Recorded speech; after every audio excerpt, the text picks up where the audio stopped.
আজ মামার বাড়িতে শেষ দিন, মানে আজ বাড়ি ফেরার পালা। তাই ভাবলাম আজকে মামাদের এখানে মামাদের বাড়ির মধ্যে কি কি গাছ রয়েছে তোমাদেরকে একটু দেখানো যাক। মামার বাড়িতে প্রায় 3-4টে আম গাছ আছে, তার মধ্যে একটা হিমসাগর আম গাছ রয়েছে, আরও বেশ কয়েকটা আম গাছ রয়েছে। আমিও তো আমের নামটাম জানি না, কিন্তু খেতে বড় ভালোবাসি।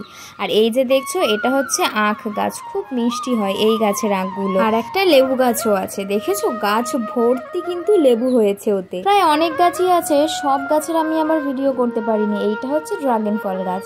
সেদিন একটু মেঘলা ওয়েদার ছিল, তাই জন্য ইচ্ছা করছিল একটু গরম কিছু খাওয়ার জন্য, তাই কাকিমা সেদিনকে বানিয়েছিল চিকেন স্যুপ।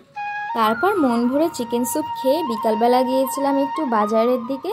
আর কেন গেছি বাজারে জানো? মিষ্টি খেতে। আমরা যেখানে থাকি কলকাতার দিকে, এখানের থেকেও ভালো রসগোল্লা পাওয়া যায় বনগাঁর দিকে। কি ঠিক বললাম তো? আর তোমরা যারা খাওনি, কখনো গেলে একবার ট্রাই করে দেখো, দারুণ খেতে হয়।